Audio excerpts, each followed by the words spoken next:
It's a real pleasure for me as a longtime fan to be sitting here with Aaron Gray. Here with Larry Hama. We're talking with Kevin J. Anderson, best-selling author. Mr. Neil Adams. I am here with David Prince. Axel Alonso, editor. Shadow Stevens. And Devil's Comic-Con with John Delancey. With Tom King. Kevin Conroy. Free comic book day. Denise Crosby. PopCon Pop Expo. Here on location at Star Wars Celebration. Sci-Fi Expo, talking for our second time with Gil Gerard. Wichita, Kansas at Time Eddy. Producer David Gerald. Yeah, I've got Eric Flint. Are here at Smallville Comic-Con. Wizard World St. Louis. VillageCon in Bentonville, Arkansas. Michael Lombardi. We were talking with Alan Dean. Quincy Allen. Suzanne Landon. Of Starlog Magazine, Mr. Kerry Oakwood. Chris Sami. Len Lee. Dave Schwartz. Mano Intirami. Jason Aaron.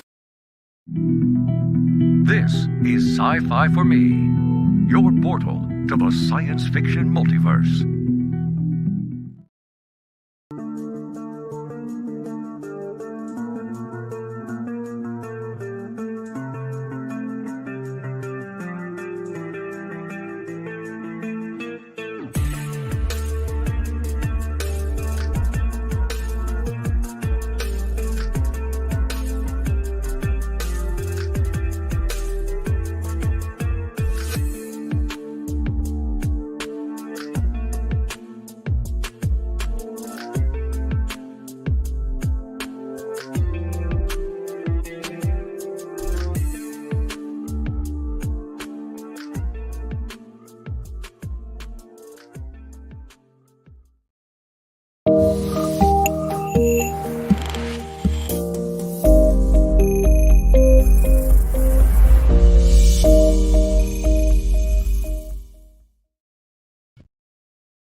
The Immortal Mass, a 1970s superhero crime noir adventure that follows a retired soldier who is given a covenant interview with a death row inmate.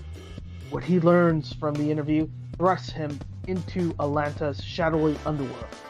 He'll have to utilize his military training to survive from being hunted for the information that could topple the most powerful ruling class in the city. This is not a pre-order or a crowdfunding campaign. Get your books now at denali's.com.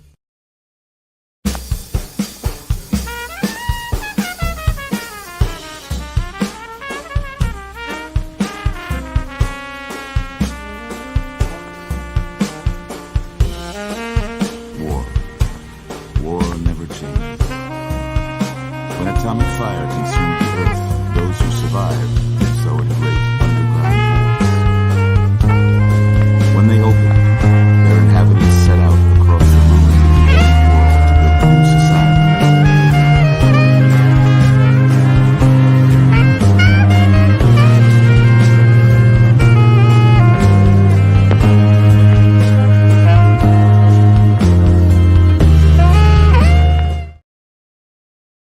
Seconds to curtain, folks.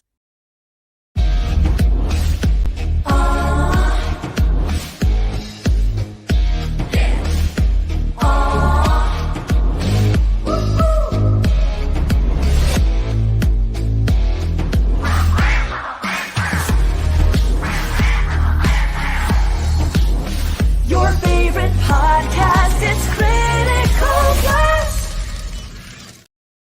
Ladies and gentlemen, the one and only Hojo.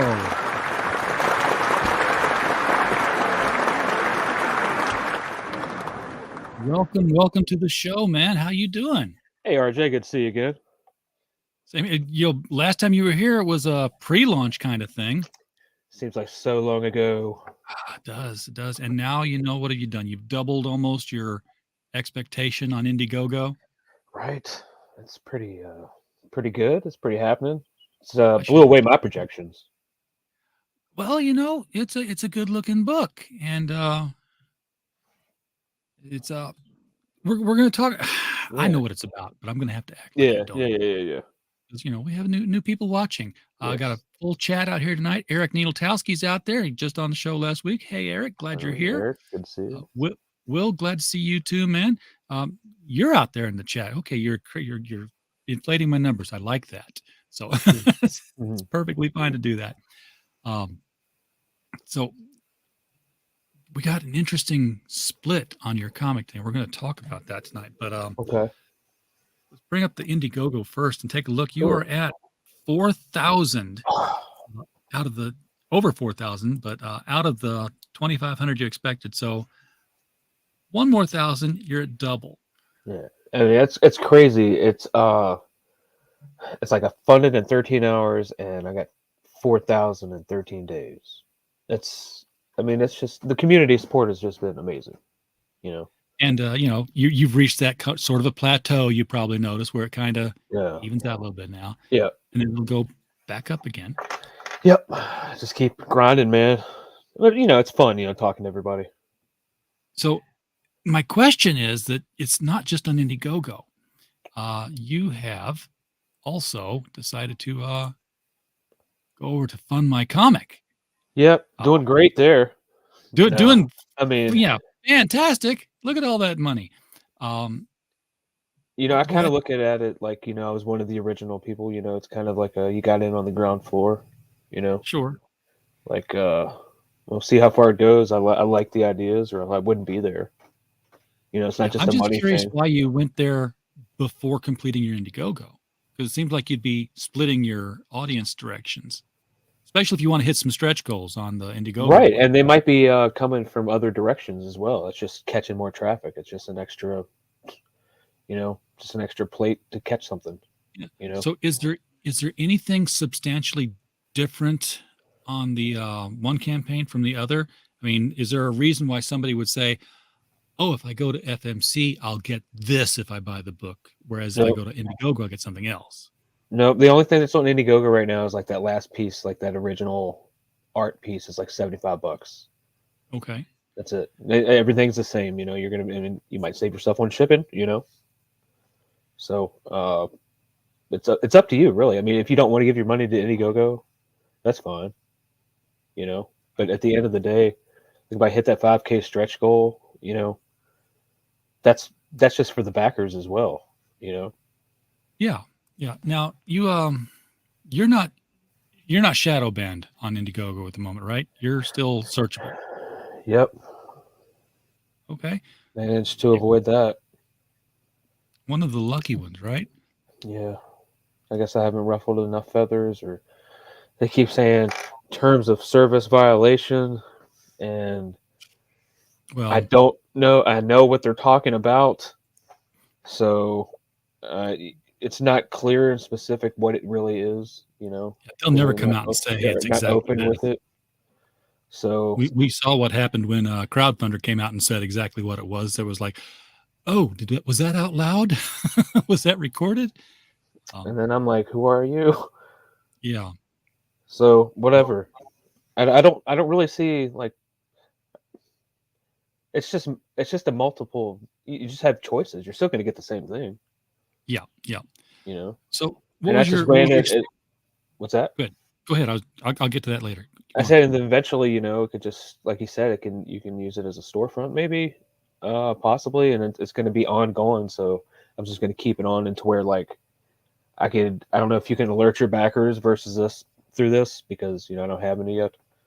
So if you can alert them maybe like a week before you're going to like say where I were like after say I'm getting ready to close down In Demand, right?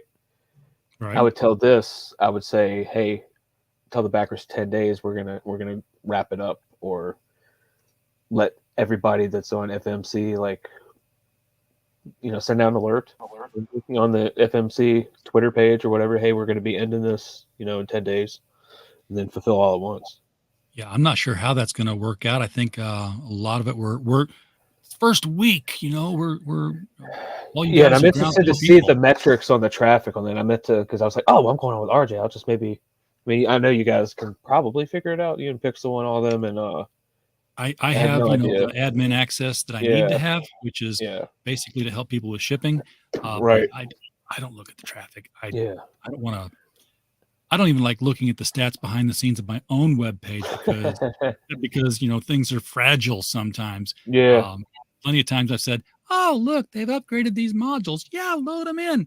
Oh, nothing works anymore. What do I do now? What do you mean backup? What backup? What backup? Yeah. But it's interesting. It's an experiment. I look at them as like it's kind of like venture capitalism on my end when I don't have to put up any capital. It's just like, hey, so it's like a public comic store, to be honest, or like an internet comic store. In a way.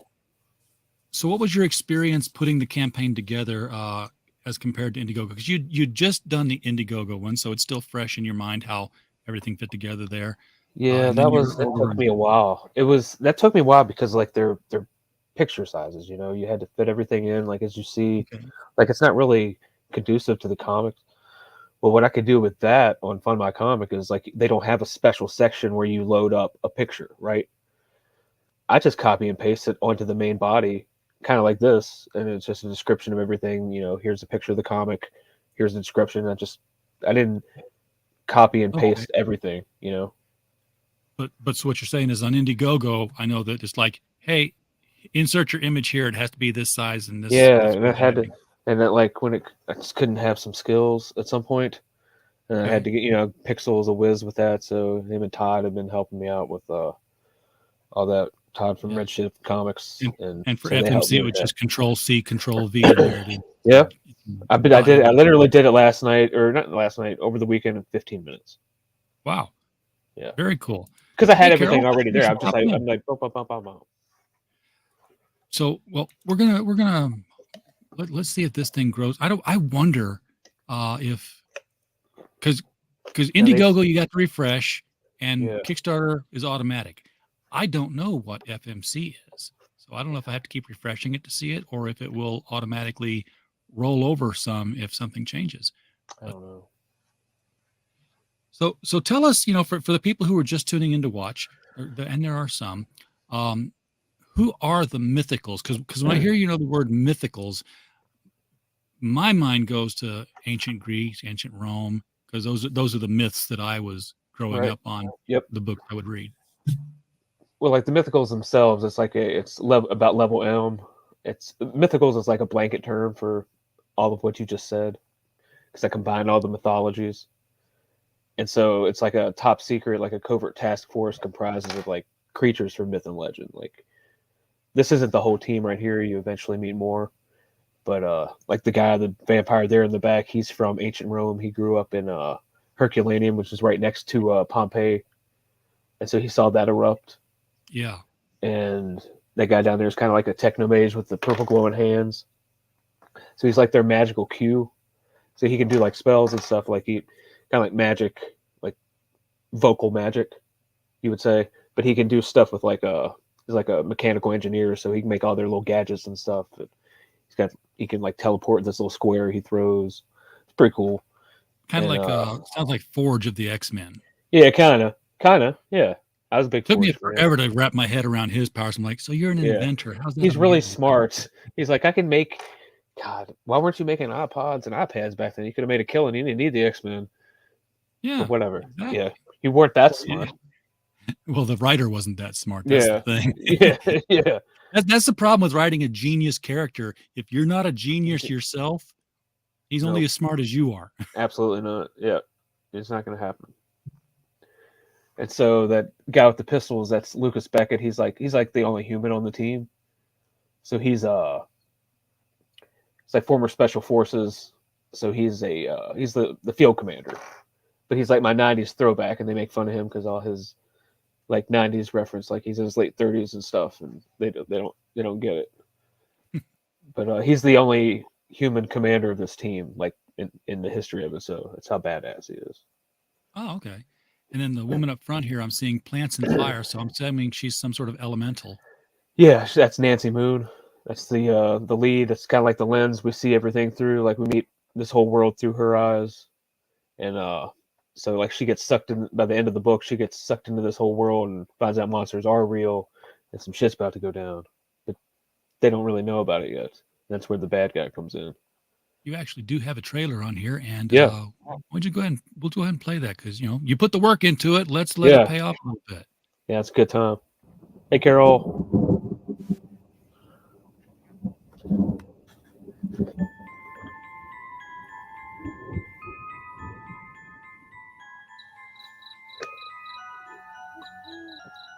In a world where creatures of myth and legend exist, a covert task force is charged with keeping humanity safe from supernatural threats. And when young Nancy Moon stumbles into the eternal battle between good and evil, she finds...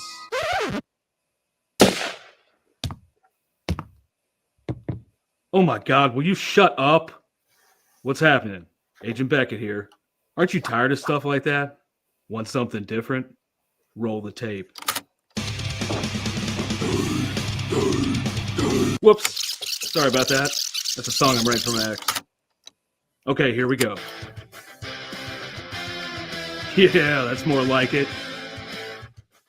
Alrighty. Welcome to the world of the mythicals. We have it all. Monsters. Magic. Government agents. He's the strong silent type. This guy. Oh, gross, dude. Get some kind of cream or something. Lots of 90s style action.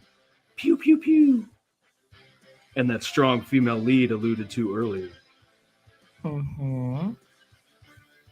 Not to mention a dashing field commander with a great sense of fashion. Look at those glasses. South River Studios presents The Mythicals, Issue 1. Buy it if you dare. Oh, will you can it already? How'd you get free? Now beat it before I lose my cool. So what are you waiting for? Back it today. Like right now. Back the Mythicals today.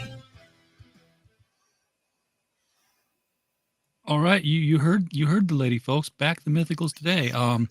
And whether you want to back it on Indiegogo or on Kickstarter, ha! Don't go there. Don't go there. If you want to back it on Indiegogo or Fund My Comic, both links right below the video here.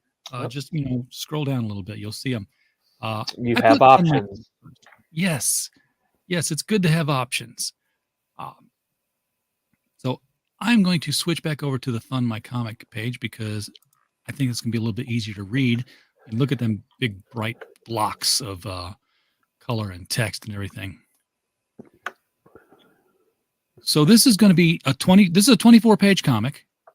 Yeah, it's gonna have a couple pages of fan art too. Okay, that's cool. Probably do maybe 4. And I think this is this 6 a.m. or is this oh, you know it. 6 a.m. Okay. Yeah, he did that a while ago. He did that like early last year. I wonder if that collage he's building is as big as his garage wall yet. I mean, I don't know how he can add any more onto it. I like his wrestling stuff. It's funny. Yeah. Oh yeah. Who's your interior artist? Are you doing this yourself? No, God, no. Yeah. No, that's his name's Thomas Tikas. He's from Greece. And Everson Lirio, he's the inker. I mean, he's amazing. He's pretty much like drugged me through this and like held me up a little bit, like showed me because he's got a lot of experience. He's from Brazil, and he introduced me to the colorist, and he's from Brazil too, like Diego Albuquerque. So there are so many in Brazil who are excellent artists. And of course, your penciler from Greece also. Yeah. This looks like I could have picked it up off the stands in 1992. I know, right? That's got a good story though, RJ. That's the key. Yeah. That's the key. That's the key. That story drives everything. Yeah. Neil Gaiman, especially. Yeah, Neil Gaiman proved with Sandman because there were some issues of Sandman where I know whatever exactly artist he had was like, really? But like the one with the issue of Martian Manhunter, especially. Like I didn't particularly care for. I don't want to shit on it, but it wasn't my cup of tea. No, although I did like him later on at the Wake. Yeah, one of my favorite scenes where Batman, Superman, and Martian Manhunter standing around at the funeral. And Superman's like, you ever have that dream where your life is just a continuing series of TV episodes? And Batman's like, doesn't everybody? Yeah. And of course, Martian Manhunter says, I don't, because you didn't have a show, dude. Yeah, I know. Oh, I thought that was hilarious, but I have a warped sense of humor. But yeah, I mean, it's a team-driven book. It's character-driven. Like, I mean, everybody you're going to meet in issue 1 is not going to be who they are in issue 8, 9, and it's a crazy ride with these people. It's fun. So Nancy you're going to Moon's learn stuff too. Yeah, Nancy Moon's the focus of the book, though. That's who we're going to see things through. So this is Oh, her introduction to the team. I'm taking it. They find her and say, Yeah. "Hey, you belong here." It's that classic, case becomes more than a case. Just a routine mission. Yeah. So what is she before she's a mythical? She's she just graduated college. She's going on a job interview. She wakes up, and then goes to a job interview, and then meets Lucas, but she doesn't know that's him because that's in the it's like one of the pages right there in the elevator. And then by the end of the book, they meet up again, and it's fucking go time. So does she know she has powers, or do they know she has powers? You'll find out. Okay. You're not going to tell us. I'm getting better at that. Yep.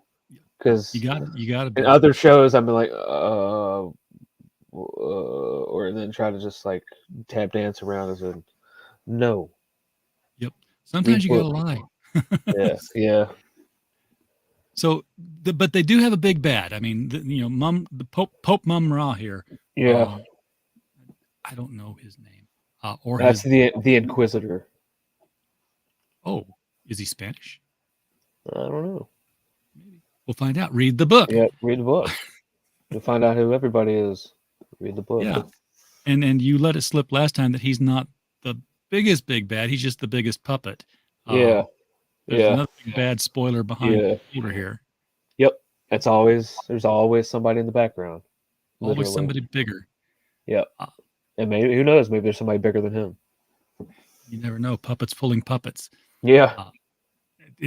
I can tell he's got like 4 eyes, which is, disconcerting when you see that. Always makes my head hurt when I'm like, wait, they got eyeballs above their eyeballs. Yep. Reconciling. That part of your brain that says this is a face is saying that's a face, but it's not. Yeah, it's not. But that Gilmore cover is sweet though, huh? Oh, it is. God, Peter's good. Yeah, that one's been selling pretty good here the past couple days. Yeah. So what's the guy's motivation? Can you tell us that? I mean, this guy, he's an instrument. He's looking for something. So he's like Jaws in the water right now. Like, I guess it was described the other night, like the beginning where the woman's swimming and you just hear the music and then maybe a shadow and then that's it. That's pretty much what he is in this. But you're going to find out that like they end up looking for something or some things, but that's what he's looking for all along. So it all comes to a head eventually. Oh, okay. So like any smart villain, he makes it known that he's looking for something and then lets the heroes find it for him. And just pretty much takes it from them. We got some trading cards here. These are man. Metal. Hudson, yep. The one in the middle is going to be metal. I got to find a better way to say that. Okay. Well, yeah. I'm just picking words out. The one in the middle was metal. One in the middle is the flagon with the dragon has the potion with the poison. But that of course is Julian. He is the Roman vampire. Yep, got him all done in this garb. I had an idea one day, and I just got on Twitter. Jeff Lashley, he's like from Tennessee. He's like, that's painted. I got it up there somewhere. It's like a 5x7. Oh, sweet. And he took a scan of it, and we made it into a card. And so that's gonna be metal. So you have cards of the 3 main characters. You don't have a card of Nancy Moon, but I bet you there'll be something. Oh, I'm pretty sure. When you it's the I don't have to tell you this. Well, there was a limited edition print. The first 25 got a print of her. Okay. It was like See, a because I Jimi knew it had to be Hendrix thing. something. Yeah, I forgot all about that. That went quick. Like, Yeah, I mean, because it's 90s comics. When Yeah. you have 90s comics, you've got to have boobs, especially if you've Yeah. got a strong female lead character.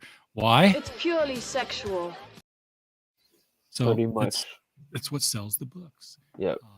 I might put a picture up here just to say this is what you missed out, but next time there's gonna be a better print on issue 2 or something like that.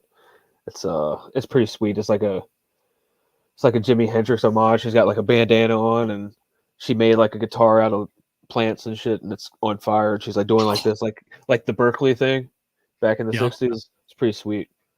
So that's gonna like be my thing. Everybody does the comic book homages. Mine's gonna be like rock and roll related and stuff like that, like album. And you're gonna cover. do a box. Yep. What's in the box? It's a big box. Yep. Those are fun to ship, by the way. But yeah, we do that. we just stick a label right on them. No, we don't do that. No, don't do that. He doesn't do that, folks. I don't do that. I've never done that. Even if it was a plain cardboard box, I would be like, you know what? That's the box they bought. I'm putting that in another plain cardboard box. Yeah. Oh, like, at least I don't put a sticker right on the back of the comic book. That's been done, right? I hope not. Oh, are you that young? Okay. Back in the halcyon days of 2018, 2019. Back when all these movements were just kicking off, somebody did a comic book called Stealing Solo. Okay. And it was drawn to look like Harrison Ford. I forget what the whole thing was about. It was a parody, ripoff, all kinds of things. And they mailed it by putting a mailing label on the back cover and just dropping them in the mail. Wow, I'm pretty sure. Wow. Oh, the flames on the internet were high that week. Man, bet you that didn't get another swing. Actually, they did a remastered version not too long ago, and I thought, wouldn't it be hilarious if they mailed it the same way? Did it again. It's like, I would love to have one of those beat up mailed copies just for the historical fact of this is what somebody did one time, and I've got one. People thought this was a fucking great idea. They thought it was smart. They were so wrong. Oh man, some people just can't. Some people just don't get it. No, they don't. They don't understand the collectability of it. And that was part of. We saw that when DC, or not DC, Marvel went to Penguin Putnam, Random House for their distribution when they left Diamond, because they're like, yeah, we distribute books all over the place, overnight, everything. That first week, according to retailers, almost everywhere, trash. Just they just treated them like your regular books, and feedback came in, like, no, this is not how you ship comics. And the next week, bundles, shrink wrapped, tightly packed, flat. It's been okay ever since from the people I know who get the Penguin shipments. Well, at least they addressed the problem and fixed it, though. Yeah, that's the important thing. If you screw up, fix it. Don't just keep doing it and saying, well, it's how we do things. No. Learn and evolve. Don't be like, that's a you problem. Yeah, and I've had plenty of me problems in the past, so if I didn't learn, I wouldn't have the business for very long. Right. So, have you tested your account to see if it can take money? No, I haven't actually. No. I had been meaning to go look to see if it said anything about like if you can see how many views you've had or whatever. I haven't checked on that. But might have to see if we can. The one thing I don't like about it is like the rewards thing. They organize it, I think, by price. Like I would like it to where when you look at it, the digital tier is not the first thing you see. It's just a marketing thing. Yeah, like to have a featured thing. But I think they're working on something like that. Indiegogo, yeah, they don't have a featured thing, but Indiegogo does the same thing. They sort by price. So if your digital tier was like $15, but you had something that was cheaper, digital wouldn't be first. Right. I'm just kind of Scrolling through it here to find a tier. $13 plus shipping. That's not bad. Nope. Or not bad at all. For that, and of course, you got an estimated shipping of July. Is that still on track? I mean, where are things at in the build of this? Oh man, like I've already talked to 2 printers. One's about a nickel difference. Like mine, the one closest to me is like about a nickel more than the one in it's a place in Florida. So, and then they said it'd be like I think $1.75. Like I just did an estimate for like 500 copies, you know. Okay. And they gave me, they were a nickel cheaper down in Florida, and so I don't know if that'd probably offset the cost. I could probably I can probably go in there and silver tongue juice a veterans discount. Now, because I told him, I said I told him I was going to come meet with him in person. As I'm reading down the FMC side here, I know I'm showing the Indiegogo side, and there's a good reason for that right now. But it says $13 plus shipping, but the shipping comes up to $0. Is that intentional, or is there? Oh, is that something to do with? Oh, maybe I didn't know. Yeah, I don't think it said anything about shipping. Like, was there? I don't think there was a shipping option, was it? Like, maybe I'll just. I don't know. I haven't gone in yet to play with that, because that's one of the things that we're going to be doing. Is we're going to have an interface to where if somebody says, "Hey, click the button to have Critical Blast do the distribution." Yeah, I heard Luke talking about it today. That was great. Yeah, I'll get to go in. Well, for me, it means I get to go in and edit your campaign to set your ship costs to be correct. But there should still be, an initial ship cost. So I'm going to. Maybe this is why nobody's putting the money in, because I was just about to, and now I'm pulling out because I don't know what's up with the ship cost. I want to get that straightened up with Luke first. Well, when the stream's over, I'll log in and see what I can do. Yeah, because over here on Indiegogo, if I look at, it's like $8. Yeah, either one of these is 13. But then if I say get this perk, it'll pop up here, and yeah, $8 shipping. So we want to make sure that you have the same thing over on FMC. All right. Like I said, it's the first week. We're going to iron out bugs. People are going to learn how to use the system. I could have swore I set that up though. So like when I get off of here, I'll see what I can do. I was this close to typing in my credit card information too, because I just wanted to see the dollar value go up and see how it worked. Right. Plus, I want to get the book. Now, when I get this book, how many books am I committing to get the whole story? 13, my man. 13 books. This is not a 4-issue miniseries. This is like No, it's like I stole it from manga, man. Like they do these big sprawling epics, and everybody's all like, "Oh my god, this adventure's awesome!" And then they're like, "You can have it. You put it on the shelf, and we're gonna go do something else." Yeah, we may even kill the character, so you don't ask us if they're gonna come back. Yeah, there's not gonna be. I mean, I guess as a writer, I can always leave an out that only I know where it's at. Like, I want to do it again. Nobody else is probably gonna pick up on it. But I have other projects I want to do. You got what you want to do? I have other projects I want to do. In between like doing this, like I keep myself busy. Are you going to wait until all 13 issues are done, or are you going to release some stuff in the interim? Oh yeah, like just weave it in and out. Keep the name out there. Show some range. Yes. Don't be like the AC/DC and just play the same thing. Yeah, because if you just do the mythicals 1, 2, 3, 4, and you don't do anything else, by the time you get to 13, you're the mythicals guy. Yeah. So I'm a writer. The mythicals is just my initial IP. That's it. And well, I mean, I've already got 6 issues written now, so I'm kind of ahead of the game. When you say written, do you mean like they're written as a narrative? Yeah, they're not edited at all. Like I still have to go through. Issue 2 is like I did my first edit, and then I'll always go through, and as I read it, I'll picture the panel in my head, and then that's when I add like, if I need to, like a camera angle description or like a, what I'm saying, like a perspective thing. Yeah, and that's how I work. Comic scripts are hard because and then it's not a story; it's a letter to an artist. Yeah. And so the thing with me is, like, I was on with Aldous on the farm last night, and we were talking about, like, especially in the horror genre, like page turns and stuff. You really have to pay attention to that. Like that is a fundamental comic flaw I see in some things I've seen out there, even in the mainstream too.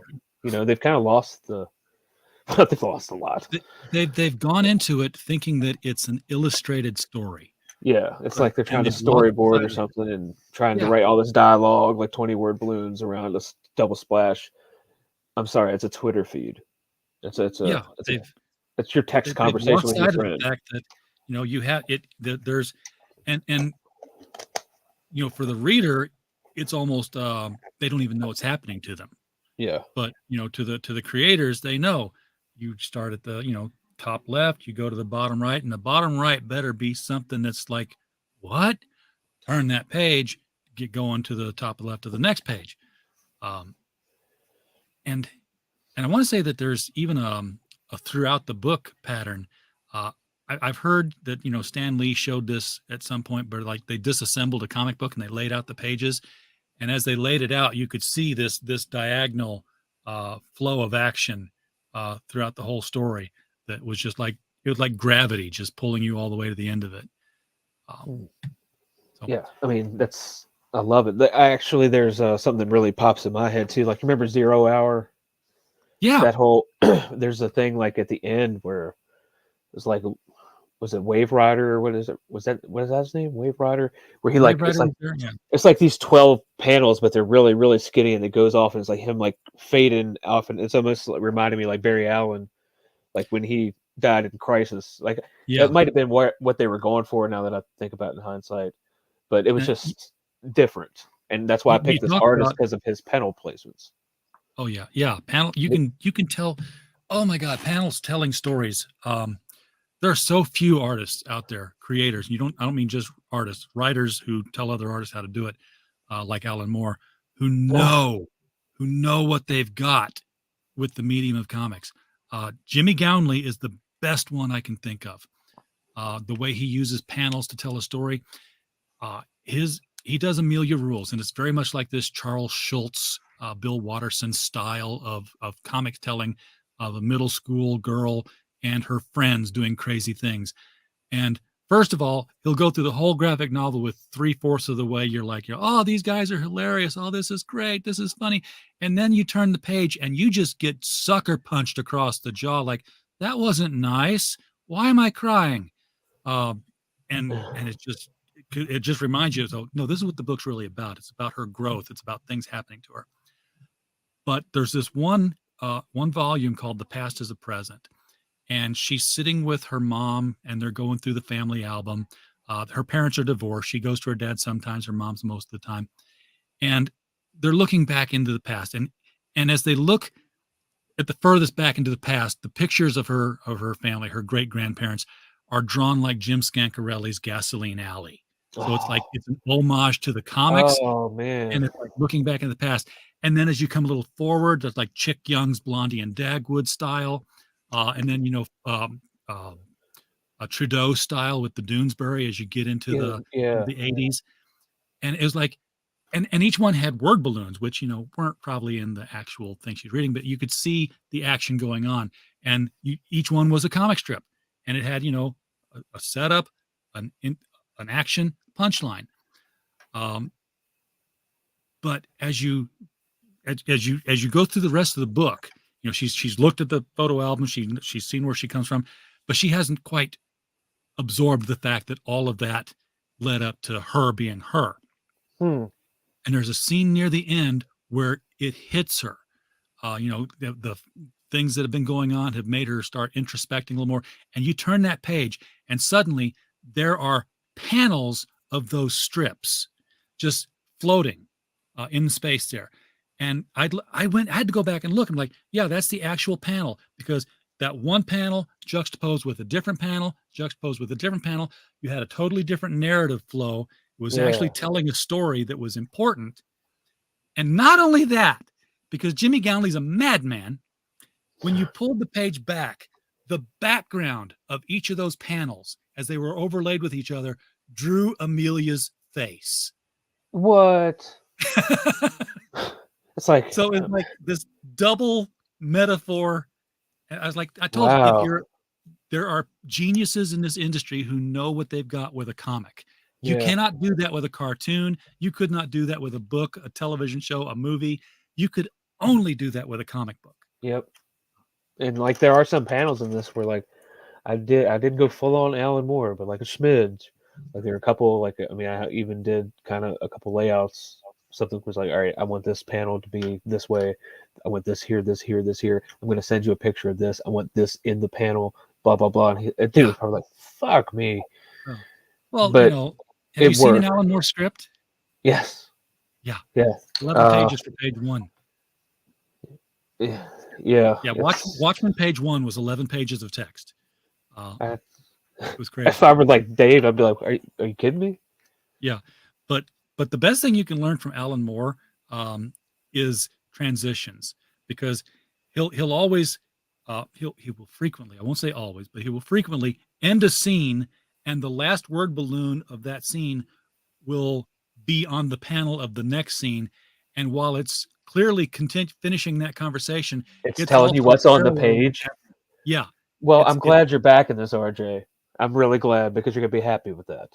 Remember this. Remember that statement. I will. I was a big. I love the Swamp Thing work.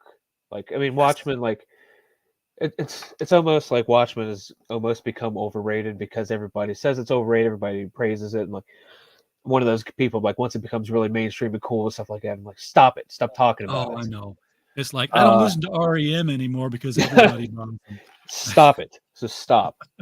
And I like Leave Extraordinary Gentlemen Who Didn't. Like that showed me, like that really showed me his range, you know. Yeah, it got weird. In the later yeah, I don't think I read it there at the end, but like initially, like I mean, it was just like, oh my god, this is a great idea. This is a fantastic idea.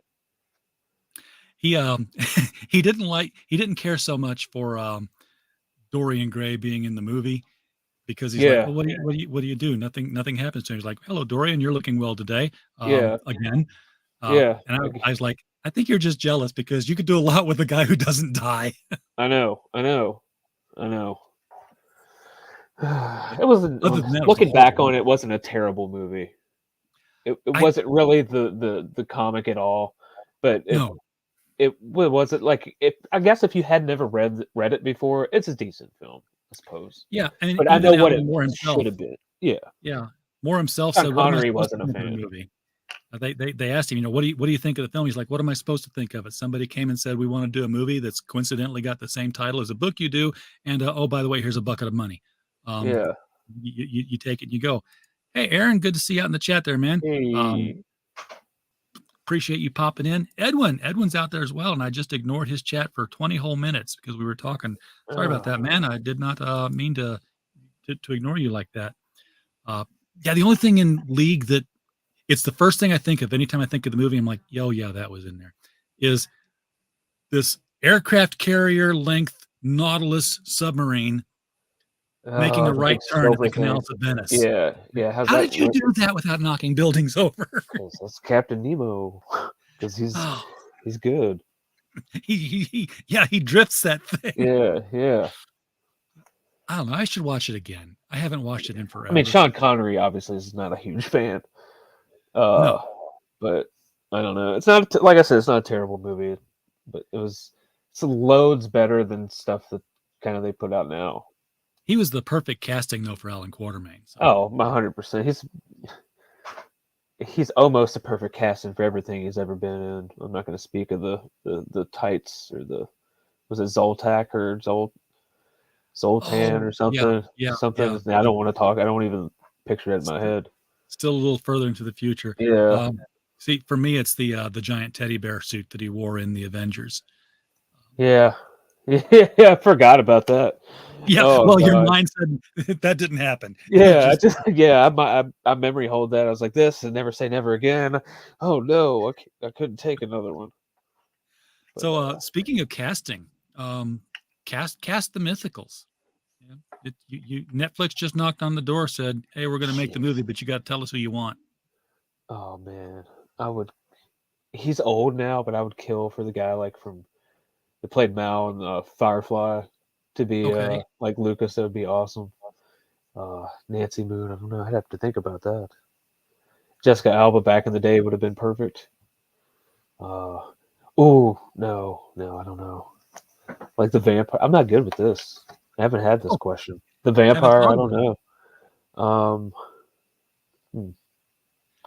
So when you told the artist, Adrian what it Brody looked would like, look good in that because he's Italian. Like he would. it would work. Yeah. Like Nancy, I modeled her after. Like I told the artist, I said, do like kind of like a Debbie Harry from Blondie, but different color hair and all that. And I gave her a Cindy Crawford mole. So, like I said, this is a '90s book, man. Yeah. Yeah. Oh yeah.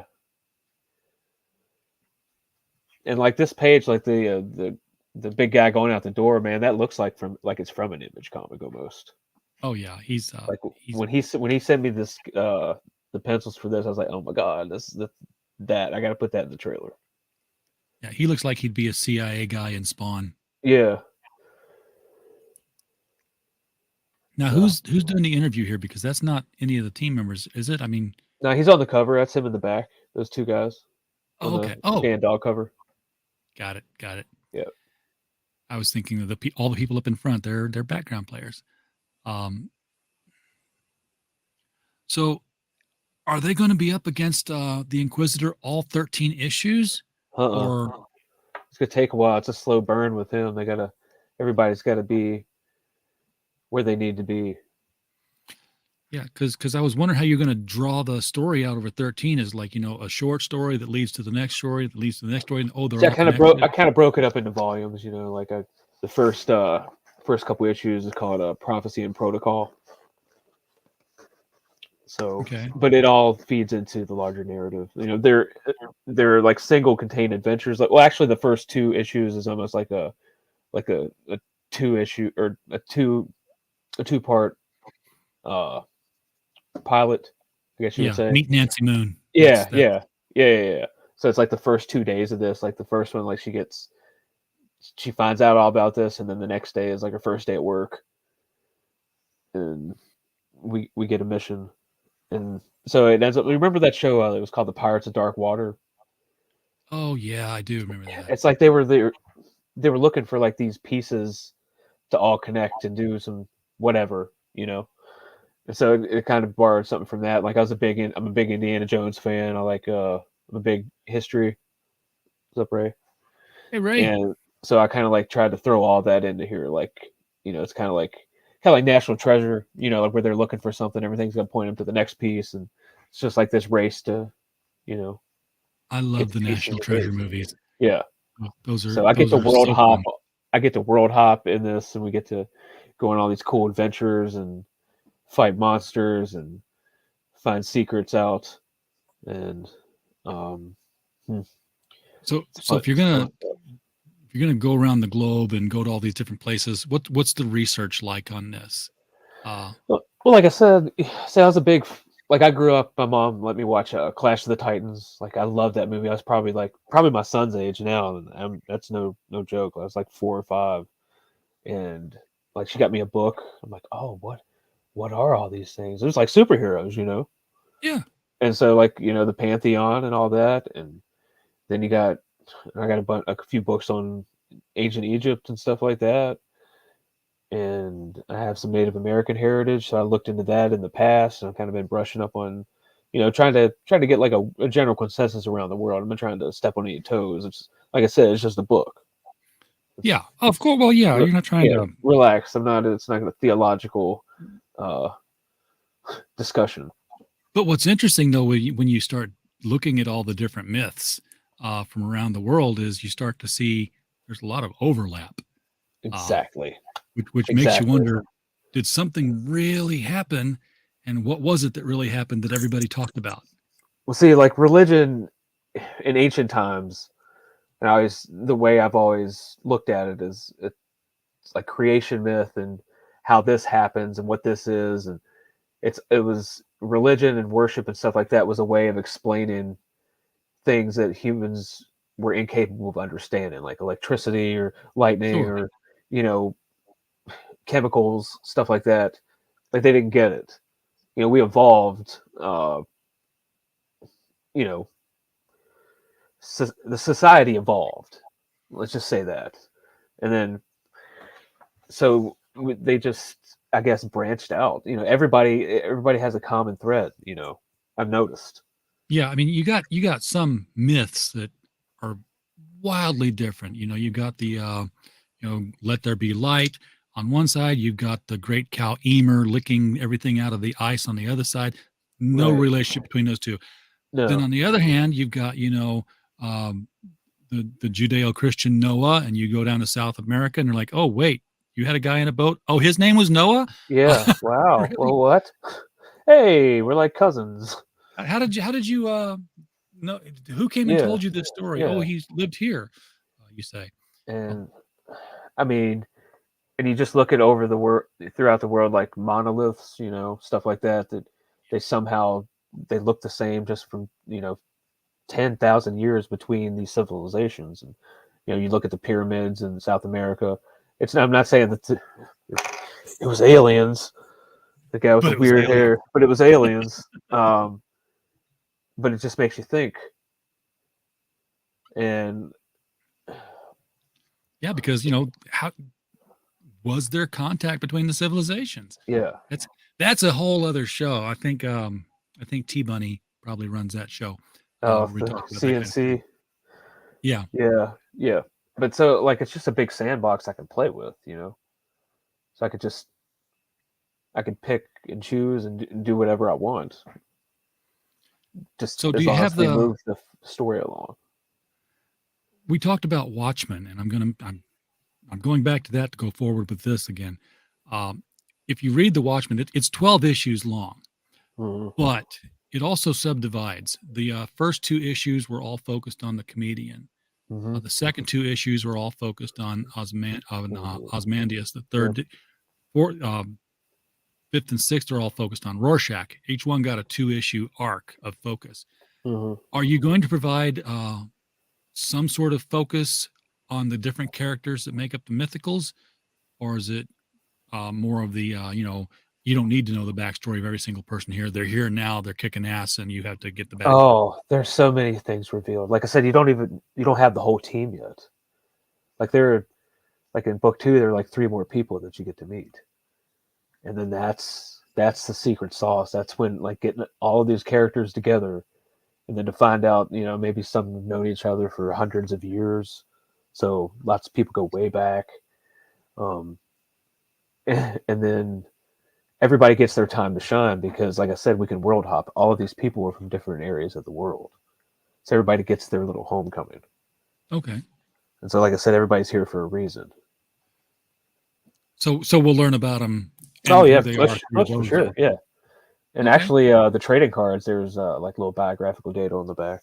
So you get a little... What I would love to do if I had the budget, I know everybody says this, like if I had unlimited money, I would make like these little He-Man mini comics, just in the same style, and give everybody like an origin or whatever, because that's what they were. There was like the origin, whatever that toy was. Yeah, and, it came like, with and, the toy. And I think at the end there was like a little mini story or something. But like to do something like that, it'd be pretty cool. I would love to do that. I love those things. It would be cool. Just, you know, if you made those, you'd have to make the action figures too. So yeah, I know, it's all out. You can't cheap out on it now. I know. Are you thinking ahead as to what things like that you do want to do with the book, though? I mean, because you got your trading cards now, you got the big box. You must be thinking like, you know, hey, I really want to do a blacklight poster at some point, or. Yeah, I had that idea on this one, but you know, finances, economy, shit. Yeah. Sell books, then add chunkies. Yeah, yes, exactly. Yeah, I'm going tomorrow to put up a bunch of flyers. I heard about that. You're going to advertise around town that there's a book for sale online. Yeah, not just here, like I'm going to another town like 30 miles away. That's like a college town. They have a pretty big, I mean, that comic shop when I was there, Never seen one that busy in probably 15 years. You visited your local newspaper? Yeah, I might do that. I didn't think about that. Yeah. Yeah.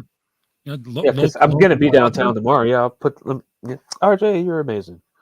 No, well, I've been there. When I had my first novel published, I of course sent it to my local paper. Said, hey, here's your local boy does good article thing that you always like to do. And they came, took the pictures, told the story, and sold books.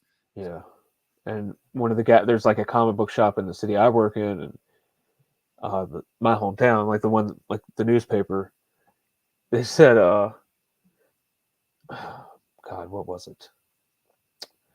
He said that his mom has a used bookstore downtown in the city where I'm going, and I'm like, oh, well, I'll just visit her.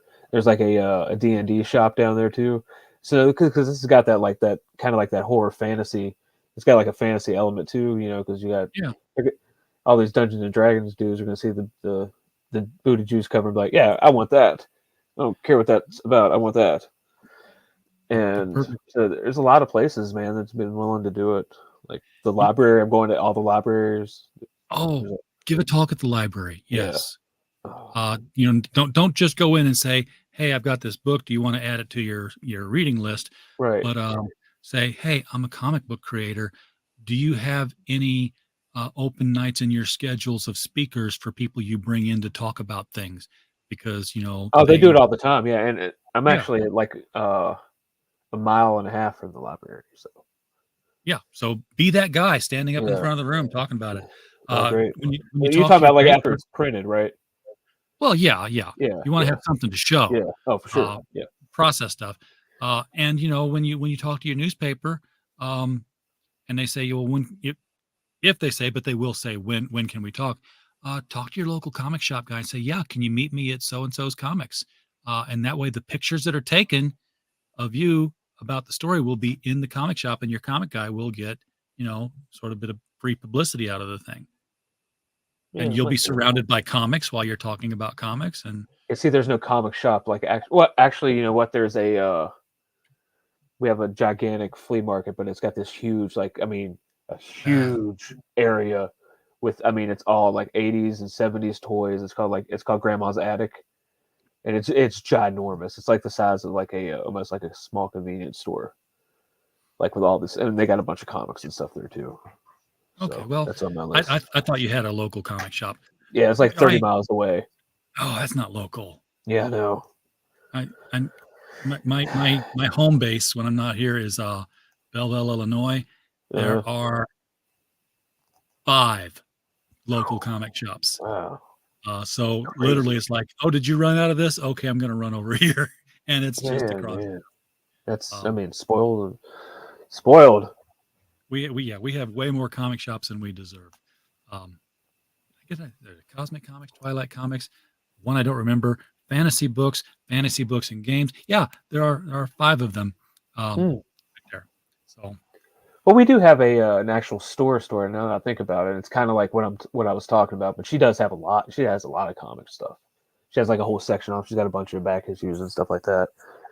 Yeah, it might be good publicity for her. She's a good lady. Yeah, talk to her, talk to the paper, get your picture in the local section, and then scan it and put it in Twitter so we all see it. Okay. Nice. I will. Give everyone else the idea to do the same thing. Yeah, smart.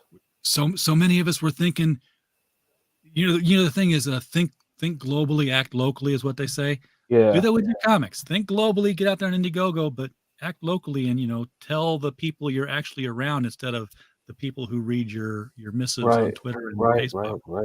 Right on. Because they're, it's different for them when they're right there with you. It's like, I'm going to buy your book. I know the guy. I've talked to him. He's on Twitter. He's been on my show. But if you live down the street, it's like, I know this guy. Yeah, he signed my book. I talk to him all the time. Yeah, because I go to like a bunch of breweries and stuff. I'm friends with a lot of the people at the one that's near me, and I was like, I didn't even think about that. I'll put the flyer up there. Yeah, worth a shot. What's it going to do? It cost me it cost me 70 cents per page. Yeah, that's it. But let him walk up to the bar and say, "Hojo, is that you I saw on the bulletin board?" You're doing making a comic? I didn't know you were a comic guy. What comic you making? Tell me about it. Where can I get this comic at? I know. I hit up everybody at my job. Yep. So, and I ask people, I'm like, hey, did you have, kids that are into comics? The people older than me. Should have somebody like in their teens and 20s and stuff like that. Sometimes they're the ones that are into the comics and the kids aren't. Yeah, true. So it was at my house. Yeah, I have a couple. I have, I think I've got 3 because we're getting our bonus at work next paycheck, and I know 4 people that have said that they're going to get it. So let's hold them to it. Treat it like your Girl Scout cookie list. Put a sign-up sheet in the break room, and then just put it into Indiegogo. Oh, I reminded them Monday. I said, I know we got the bonus check.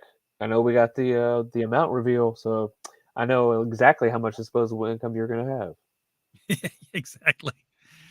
Perfect time to buy yourself a comic. Yep. All right. Well, we passed the top of the hour here, but that's okay. This has been a good discussion. We've not just talked about the book, but we've covered some stuff we don't normally talk about as far as marketing goes and development of the story and stuff. I mean, face to face, you cannot beat that in sales. No, you never can, because people can ignore you online, and you won't even know it. So I'm going to wrap things up, and then I'm going to get with Luke, and I'm sure you are too, because we're going to talk about shipping costs on Fund My Comic there, so that we can, because you know what, I've seen the other books out there on Fund My Comic that are collecting money. Surely they have shipping. I'm going to just go to the top here and pick one. I'm going to check out old Doc Quasar and see what happens when I click on this. There's $20 for a virgin cover. Choose that reward. Your contribution 20. You know what? There's no shipping on this one, but there's no shipping field on this one. That's a completely different kettle of fish. It's so it's not just me. It's not just you.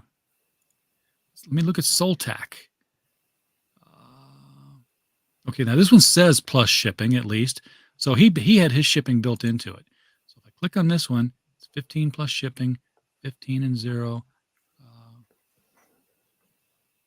Yeah, we need to talk about shipping. So that's something we're going to hash out here in about 5 more minutes. So, Hojo, thanks for coming on. And, man. Talking with us more about the mythicals. Yep. Looking best forward deal to out there, folks. Best deal out there. Yes. Link below. Hit it, click it, send it some money. And this summer, it's just a few months away, you'll get your first issue, and you know how first issues are for comic book people. Yeah, yes. We'll be promoting the second issue when it happens, but this is the first. This is the number 1. You never get a second number 1. Well, you didn't used to get a second number 1 ever. Now that you get a number 1 all the time. Every other month. Marvel. Yeah, from Marvel. All 6 right, issues. folks, 6 issues. We meant for it to be a 13-issue series. It was. Yeah. All right, everybody in the chat, thank you so much for being here tonight. We do not have a show without you. We're just podcast falling in the woods otherwise. So we're glad that you're here. And while you were here, we just hope you had a blast. Good night, everybody.